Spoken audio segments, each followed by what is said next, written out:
네, 반갑습니다. 나땅TV 시청자 여러분. 오늘 제가 추천드릴 지역은요, 사실 저의 원픽입니다. 제가 작년에 아파트 책을 쓰면서 지역을 좀 찍어달라라는 부록을 부탁을 받았을 때 넣었던 지역이고요. 지금도 생각이 변하지 않습니다. 앞으로 한 10년 안에 부동산으로 자산에 추월 차선을 타고 싶다라고 한다면 여러분 이곳을 갔으면 좋겠다. 라는 생각을 하고 있습니다. 물론 이제 이거보다 더 좋은 지역에 계신 분들은 또 해당 사항이 없지만 만약에 이제 집을 마련하려고 하시는 분들, 수도권에서 서울로 들어오려고 하시는 분들에게 제가 추천드리는 지역입니다. 어제 좀 다녀왔고요. 가서 이제 현장을 직접 보고 하니까 뉴스에서만 보던 거랑 실제 이렇게 진행되는 걸 보니 감회가 굉장히 새롭더라고요. 사진에 나오는 이 지역입니다. 창동이에요. 제가 창동 민자역사 신축 공사하는 그 앞에서 사진도 찍고 밥도 먹고 했는데요. 저는 앞으로 가장 서울에서 시세가 많이 변할 지역으로 창동 인근, 그 다음에 노원역 인근을 좀 꼽고 있습니다. 물론 그거보다 더 좋은 지역, 청량리 이런 지역들도 있지만은요. 자산이 작은 상태에서 현금으로 첫 집을 마련하기에 허들이 가장 낮으면서도 가장 역동적인 지역이기 때문에 좀 추천을 드렸어요. 이 비슷한 지금 창동 이쪽은 매매가가 한 5억대에서 7억대 사이, 평수나 이런 거에 따라서 좀 다르지만은 그 정도 사이인데요. 같은 금액에 있는 다른 지역보다 어떤 지역보다 이 지역이 더 좋다고 생각을 하고 있습니다. 자, 창동에 대해서 좀 설명을 드리자면은 창동 개발 사업 예정지가 창동역과 노원역 사이를 아우르면서 가로 세로로 있습니다. 여기에 이제 국가 소유의 유휴부지도 있고요. 또 하나로마트 이런 것도 개발이 되려고 하는데 보시면은 여기가 창동역 복합환승센터, 복합환승센터 KTX가 지금 여기 창동역에 GTX, KTX가 다 서게 되는데 GTX-C 같은 경우에는 지금 착공을 했습니다. 그리고 KTX도 이 노선을 같이 활용을 하면서 굉장히 빠르게 진행을 할 것 같고요. KTX, 그 다음에 GTX 1호선, 그 다음 버스 이런 것들이 연계하면서 쇼핑과 교통, 그 다음에 상업 중심지, 업무 시설이 들어가는 이런 구조는 동대구역에도 있어요. 동대구역 복합환승센터. 제가 작년에 그 대구 신세계였던 것 같아요. 신세계백화점 특강을 갔을 때 동대구역 제가 환승센터에서 내려서 거기서 식사도 하고 숙박도 하고 그랬었거든요. 봤을 때 거기 버스들도 쓰고 했을 때 그런 느낌이 있었어요. 앞으로 되면 저렇게 되겠구나 라는 거. 그래서 여러분이 만약에 복합환승센터 궁금하시다면 동대구역을 좀 참고로 해보시면 좋을 것 같고 KTX, GTX 그리고 업무시설, 쇼핑 이런 게 같이 들어가는 더 좋은 시설이 들어올 거라고 생각을 하시면 될 것 같아요. 그리고 여기 지금 하나로마트가 굉장히 큰 부지를 사용을 하고 있는데 아직 하나로마트는 운영을 하고 있습니다. 그래서 복합환승센터 민자역사는 이미 착공을 했고요. 복합유통센터 같은 경우에는 아직 운영을 하고 있고 추후에 진행이 될 예정입니다. 이쪽으로 아레나가 진행 예정인데요. 아레나는 우리나라의 K-팝 같은 공연 전용 큰 공연장이에요. 우리나라에 현재 대규모 공연을 위한 전문 공연장이 없는 지금 실정이거든요. 우리나라 가수들이 해외에서 굉장히 인기를 얻고 글로벌 레벨로 올라갔음에도 불구하고 국내에 그런 규모를 수용할 수 있는 공연장이 없기 때문에 큰 규모의 공연을 하는 가수들은 우리나라에서 공연을 잘 안 하고 있죠. 그래서 5만 명 정도 규모가 돼야지 공연을 열 수가 있는데 현재 잠실운동장이 2만 명 정도를 수용을 하기 때문에 그 수용 인원이 작아서 잘 안 된다고 하더라고요. 이번 테일러 스위프트도 일본만 공연을 하고 우리나라에선 공연을 하지 않는데요. 여기도 2만 7천 명 정도 수용하는 공연장을 여기다가 지금 공사를 시작했습니다. 털을 닦고 공사를 이미 시작을 했고요. 자, 여기 중랑천을 건너가면 여기 동부간선도로가 있는데 일부는 공사를 하고 있고 또 운영을 하고 있습니다. 여기가 큰 도로가 있다 보니까 지역이 좀 단절되고 천으로 막혀 있고 도로로 막혀 있어서 굉장히 단절된 느낌이었는데 여기를 지하화하면서 공원으로 만들어서 주거가 쾌적하고 또 차들 같은 경우에도 굉장히 많이 밀리는 상습 정체 구간이었는데 여기가 좋아지죠. 그럼 여기 아파트 단지들이 쭈루룩 있었는데요. 분진 소음 이런 것 때문에 좋지가 않았는데 거주가 되게 쾌적하게 됩니다. 그리고 이 길을 건너면 여기 공공청사들이 있고요. 창동, 그 다음에 노원역 앞에 여기 운전면허 시험장이 있습니다. 운전면허 시험장이 이전된다는 계획은 있지만 어디로 갈 거라는 것이 아직 정해진 바가 없고요. 여기 보면은 철도 차고지, 창동 차고지가 있습니다. 이 차고지도 추후에 옮길 예정이에요. 그러면 여기 있었던 아파트 단지, 여기 7단지 이런 경우에는 앞에 주택에 도움이 되지 않는 그런 시설들, 기피 시설들이 있었는데 이게 없어지고 문화시설, 상업시설, 그다음 쾌적한 어떤 환경, 주거지로 바뀌면서 가치가 매우 올라갈 것으로 생각이 됩니다. 이거는 지금 이미 진행을 하고 있고 착공을 했고 상당 부분 진행이 된 것도 있고 앞으로도 많이 남아 있습니다. 그래서 기회가 계속 있을 것 같고요. 그래서 제가 봤을 때 창동 노원역 인근에 있는 호재는 교통 호재, 일자리 호재, 주거지, 재개발, 재건축 이런 호재가 같이 있어서 입지의 어떤 요소 중에 상당히 많은 부분이 개선이 되기 때문에 이렇게 겹겹이 있는 지역이 찾기가 어려울 정도로 굉장히 좋은 지역입니다.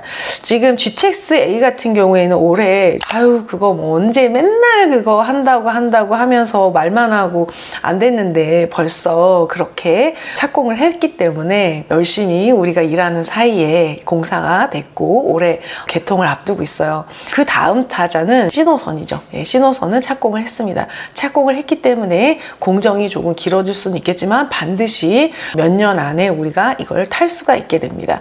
그래서 덕정에서부터 의정부, 창동, 강운대, 청량리로 해서 이 삼성역까지 오는 신호선이 착공을 했기 때문에 이 교통호재도 많이 받습니다. 창동에서 삼성역까지는 과거에 40분이 넘게 걸렸었는데 개통할 때는 9분 정도로 빠르게 갈 수가 있기 때문에 굉장히 획기적인 교통호재입니다. 제가 이 창동 그 역세권 개발을 굉장히 주의해서 보는 거는요. 도시계획을 세울 때 서울 2040 도시기본계획을 읽었을 때 그 읽어보신 분들이 뭐 있으실 수도 있고 안 읽어보신 분들도 있을 거예요. 서울 도시기본계획을 한번 읽어보시면 좋을 것 같습니다. 재미는 없는데요. 읽다 보면 자기만의 생각, 이렇게 되지 않을까라는 생각이 생길 거예요. 자, 제가 봤을 때 서울시에선 5개 권역으로 나누고 있는데요. 동남권, 서남권, 동북권, 도심권, 서부권으로 나누고 있습니다. 그런데 가만히 봤는데 모든 권역에 일자리 거점들이 한 군데씩은 있었어요. 동남권에는 강남구, 강남역 쪽으로, 범강남권으로는 100만 명이 넘는 직장인들이 출근을 합니다. 그리고 서남권은요, 일자리가 많죠. 여기 영등포, 이쪽에 여의도가 있는 거고요. 또 구로구에 가산 디지털 단지, 구로 디지털 단지, 그리고 강서구에는 마곡이 있습니다. 마곡 사이언스 파크, LG, 사이언스밸리 이런 업무 시설들이 있고요. 또 서부권에는 DMC가 있습니다. 도심권에는 광화문, 신문로 이런 일대에 언론사들이 좀 많고 용산 이런 업무지구들이 있어요. 그리고 동북권에는 이렇다 할 일자리가 없습니다. 그래서 이 동북권에 있는 지역들 중에 상당수가 좀 서울에서 평단가가 낮기도 하지만 일자리 거점이 없다는 거예요. 그래서 동북권에 일자리 거점을 만들겠다라고 하는 이 무게감을 저는 굉장히 높게 사고 있습니다. 자, 서울 2030 도심 기본계획에서 동북권을 봤는데 여기 보면은 청량리, 왕십리, 광역 중심으로 동북권의 최대 교통 중심지로 하겠다. 그래서 사실 창동 3개보다는 청량리, 왕십리가 무게가 훨씬 더 큽니다. 그런데 창동 3개는 미래 신사업과 동북부 경제 중심지로 만들겠다라고 했을 때 이 기반시설 그리고 거점, 신성장의 거점으로 하겠다. 그리고 동북의 어떤 새로운 성장 견인으로 하겠다라고 했을 때 저는 이 무게를 굉장히 크게 봤고요. 동북권의 어떤 문화산업 인프라 아레나라고 하는 걸 가지고 K-팝 관련 산업, 청년 산업에 굉장히 지원을 할 걸로 보이고 실제로 삽을 떴습니다. 자, 창동 3개 상업 업무 지구에 8만 일자리를 목표로 하고 있습니다. 목표가 8만이라는 건데요. 여기에 또 있는 호재 중에 하나는 주관하는 서울 바이오 메디컬 클러스터, 이거 서울대학교에서 주관을 하는 걸로 아는데, 이 서울 바이오 메디컬 클러스터라고 하는 어떤 혁신 성장 산업을 만들면서 되게 고소득 일자리가 생기게 됩니다. 목표는 8만 명을 목표로 하고 있는데요. 일자리 8만 명이라고 하는 거의 규모를 어느 정도 생각하시면 좋을 것 같냐면은, 여의도에 27만 명, 마곡에 8만 명 정도가 되고, 상암에 4만 명 정도, 구로 디지털 단지에 8만 명 정도 돼요. 그러니까 구로 디지털 단지, 마곡 정도의 수용 규모, 일자리 규모가 생길 거라고 생각하시면 될 것 같습니다. 굉장히 좋지 않나요? 8만 명이면 적은 숫자가 아니에요. 그리고 현재는 어떠냐? 현재는 지금 연봉 3,500만 원인 사람의 직장이 10,000명이 안 되게 있습니다. 10,000명에서 8만 명이 되는 거고, 바이오 메디 클러스터 이런 거를 만들게 되면은 평균 연봉도 굉장히 올라가게 됩니다. 그러면 창동 상계에 살면서 굳이 강남역으로 출근을 안 해도 된다는 얘기예요. 그리고 여기 상계동은 다 재건축 연한이 있어서 지금 다 조금씩 움직이고 있습니다. 예전에 도시는요, 주거지역, 공업지역, 산업지역 이렇게 해서 굉장히 삭막했는데, 이렇게 하니까 사람이 거주가 너무 삭막한 거예요. 그래서 현재는 주상, 공록 이렇게 4개의 용도 지역으로 나눴는데, 현재는 다기능 복합 용도. 그래서 예전에는 공업지역 따로 있고, 주거지역, 일종 뭐 주거지역 따로 있고, 상업지역 있고, 녹지가 따로 있었어요. 그래서 우리가 베드타운이라고 하는 거면 주거지만 있고 상업지나 공업지가 따로 없는 이런 구조를 가졌었는데, 변화에 대응이 좀 어렵다. 그리고 이렇게 고정돼 있잖아. 여기는 어떻게 써야 된다라는 게. 근데 현재는 어떠냐면요, 이 사람이 사는데 필요한 게 골고루인데 그거를 그렇게 나누지 말고 각 지역 다핵화라는 생각이 들어요. 이 핵을 다핵으로 만들겠다. 상업, 공업, 그다음 업무지구, 녹지, 관광 이런 것들이 그 지역마다 하나씩 있게끔 만들겠다라는 그런 기본 계획을 세웠을 때, 지금 창동 상계가 그렇죠. 그 주거 있고 상업, 관광, 녹지 이런 것들을 골고루 만들면서 지역이 자급자족할 수 있는 지역으로 만들려고 하는 그런 노력이 보이고 있습니다. 자, 그래서 제가 이 지역을 좀 눈여겨서 보고 있고요. 지금 경매로도 물론 계속 나오고 있습니다. 창동 주공 아파트 59.39, 지금 3단지이고요. 7억 3천에 감정이 됐어요. 모든 경매는 물건을 사는 방법이기 때문에 이 물건이나 지역에 대한 이해가 없이 단순히 감정가보다 얼마를 싸게 받았냐라고만 해서는 경매라는 수익에서 싸게 받을 수 있는 그 한계를 벗어날 수가 없어요, 여러분. 그래서 내가 이 공부를, 경매에 대한 공부도 하지만 어떤 부동산이 더 많이 올랐었는지 과거에 어떤 스터디가 좀 필요합니다. 자, 그래서 제가 공부를 했더니 일자리 거점, 교통, 주거 이게 다 같이 좋아졌을 때 강자 파급력이 있었다라는 사례를 많이 봤기 때문에 자신 있게 말씀드리고요. 자, 지금 창동주공 3단지 같은 경우에는 창동 역세권 개발에 호재를 받을 수 있는 굉장히 가까운 위치에 있습니다. 여기서 가장 좀 수혜를 많이 받는 거는 사실은 19단지 뭐 이쪽이 좀 수혜를 가장 많이 받는데, 총설 아파트 이걸 많이 받아요. 일단 창동주공 3단지도 굉장히 좋습니다. 살기에는 아마 더 좋았을 거예요. 여기 단지 정보에서 59.39, 59.39는 82 B타입이 지금 59.39입니다. 그래서 82 B타입을 보면은 가장 정확한 평형이에요. 가격순, 매매, 동일 매매 묻기로 했을 때 지금 가장 낮은 호가가 6억 5천이고요. 지금 실거래 보시면 과거에 전고점은 8억 5천이었고 최근 실거래가 6억 1천. 이거는 6억 5천 정도 호가입니다.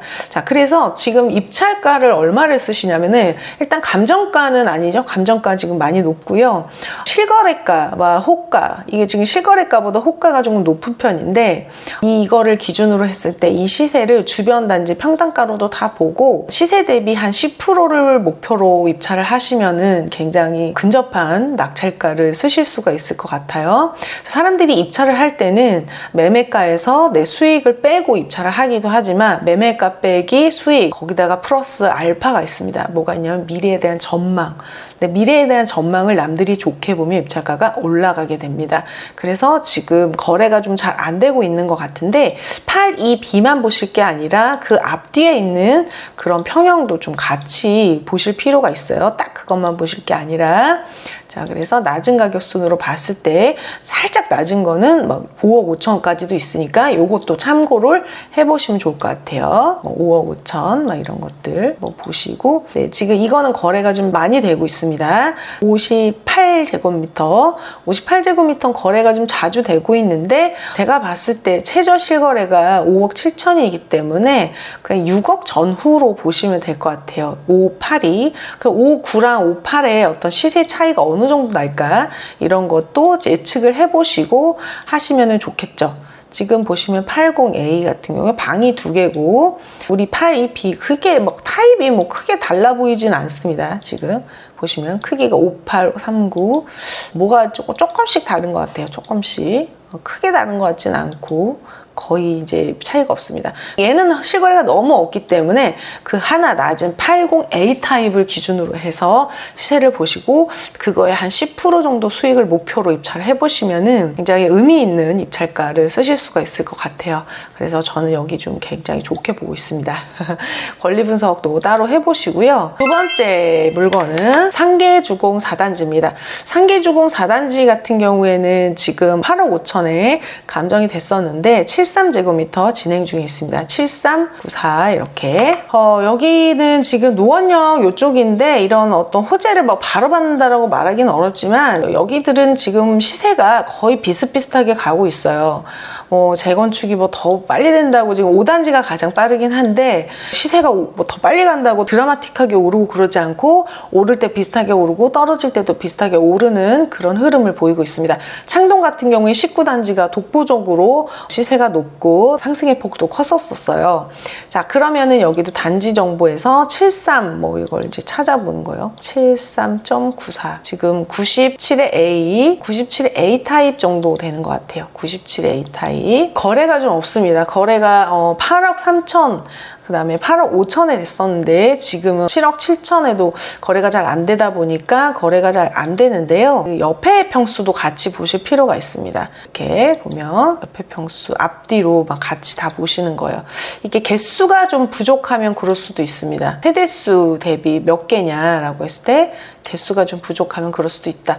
지금 5억 9천 이거보다 하나 더 작은 62 타입 같은 62와 73은 좀 차이가 큰데요. 5억 9천 그러니까 6억에서 5억 9천 사이 이 정도가 좀 시세라고 보여져요.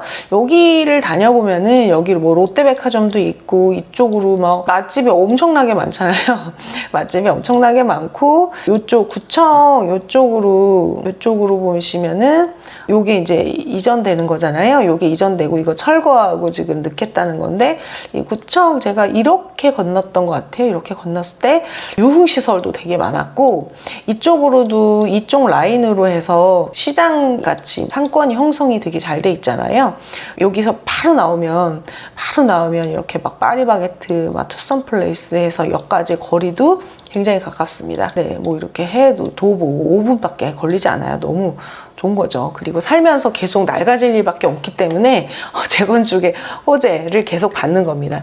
자, 그리고 여기 이제 업무 시설이 들어오고 할 때는 그게 또 시세가 갑자기 많이 오를 수 있게 되는 거죠. 자, 그래서 제가 오늘 여러분한테 창동 상계를 보여드렸고요. 경매라서 싸게 낙찰되는 그 한계가 있습니다. 만약에 뭐 운에 얻어 걸려가지고 엄청 싸게 낙찰될 수도 있지만 이 경매라는 이유만으로 싸게 낙찰될 수 있는 데는 분명히 한계가 있는데 그 한계를 넘어서는 수익을 보고 싶다면 이렇게 지역이 완전히 호재가 집중되어 있는 지역을 하는 게 뭐 1, 2천만 원을 더 비싸게 낙찰을 받더라도 더 좋을 것 같다라는 생각이에요. 그래서 제가 지금 따끈따끈한 낙찰 소식인데요. 24년 2월 19일에 저희 오프라인 수강생 단톡방이 있습니다. 단톡방에 이런 게 올라왔어요. 선생님, 오늘 동부지방법원에서 실거주 아파트 낙찰 받았어요. 이 영광을 나땅쌤께 이렇게 하면서 굉장히 기뻐하셨는데 가격을 저렴하게 받았냐 이렇게 동기분들이 물어봤더니 만족스럽다, 정말 감사하다, 낙찰되고 후기 남기는 분들 되게 부러웠는데 조만간 후기 남기겠다. 그래서 얼마 싸게 받았냐 그랬더니 비슷한 매물 기준으로 8천에서 1억 정도 저렴한 것 같습니다. 실거래가 대비는 9천만 원 정도 싸게 받았습니다. 이렇게 말씀하셨습니다. 자, 경매 배워서 내 집 1억 싸게 낙찰 받으면 그 가치가 얼마나 좋을까요? 제가 어떤 물건인지 알고 있는데 봤더니 아주 우량한 물건을 받으셨더라고요. 잠이 안 올 정도로 너무너무 행복하실 것 같아요. 앞으로 안 오를 물건을 뭐 1억 싸게 받을 수 있지만 굉장히 좋은 지역, 아까 제가 말씀드렸던 그런 호재를 다 받으면서도 창동상계보다도 더 좋은 지역을 낙찰 받으셨더라고요. 아파트 가격대가 10억대였기 때문에 쉽게 한 번 입찰하셨습니다. 이분은 입찰을 딱 한 번 하셨는데 낙찰을 1억 싸게 받으셨어요.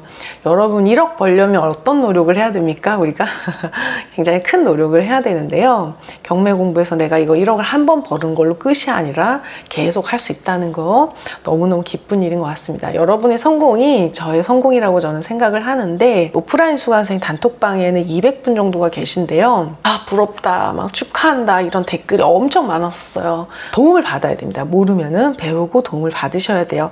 자, 경매 실전반이 3월 9일에 개강을 할 겁니다. 제가 물건을 추천도 해드리고 여러분이 가지고 오는 물건을 검토도 같이 해드리는데, 그리고 낙찰되는 물건들의 낙찰가를 분석을 하면서 실제 낙찰이 어느 정도 되는지 감을 잡으실 수 있을 것 같아요. 그리고 혹시 낙찰을 받았을 때 명도가 어려우면 우리 경남 사무장님이 또 옆에서 코칭을 해주실 겁니다. 그리고 물어볼 때가 있다는 것을 가장 든든하게 생각하시는 것 같아요. 저희 경매 실전반 1기는 12월에 시작을 해서 1월 말에 마쳤는데 20명 중에서 한 절반 이상이 낙찰을 받으셨습니다. 근데 20명 중에서 입찰을 안 하신 분들도 상당 부분 있었어요. 자기 사정이 아니라서. 그러면은 실제로 입찰을 하겠다라고 생각을 하고 입찰을 몇 번 한 이상은 거의 낙찰을 받으셨어요. 저희는 매매가의 10%에서 15% 정도를 수익을 목표로 합니다. 사람마다 들어가는 물건의 볼륨이 다르잖아요. 한 1억 정도 종잣돈을 가지신 분이 입찰할 수 있는 물건이 5억대라고 했을 때는 5천만 원에서 8천만 원 정도 수익을 목표로 하고 있고 실제로 그렇게 하고 있습니다. 스스로 하실 수 있으면 하셔도 돼요. 저한테 강의만 듣고 낙찰받아서 수익 냈다라고 저한테 해주신 분들 굉장히 많습니다. 또 저희 유튜브 행꿈사 유튜브에는 저희 수강생분들이 경매 강의만 듣고 스스로 입찰해서 낙찰받으신 사례도 정말 많은데, 나는 정말 그렇게 못하겠다, 너무 무섭다, 물건 고르는 것도 어렵고 이걸 누가 같이 봐줬으면 좋겠다 하시는 분들은 실전반으로 들어오시면 좋을 것 같습니다. 자신이 있으니까 들어오세요. 여러분이 물어보시는 것을 그 어디라도 답을 해드릴 수 있을 정도로 제가 물건을 분석하는 어떤 체계를 잡았기 때문에 강력하게 도움을 받으실 수 있습니다. 두려우시면 함께 하시고요. 스스로 할 수 있으면 크게 용기를 내보시기 바랍니다. 지금 낙찰이 괜찮은 가격이 계속 되고 있어요. 자, 그러면 오늘 영상 좋으셨다면 구독, 좋아요 부탁드리고 뉴스에서만 보지 마시고 실제 거기를 한번 가서 둘러보시기 바랍니다.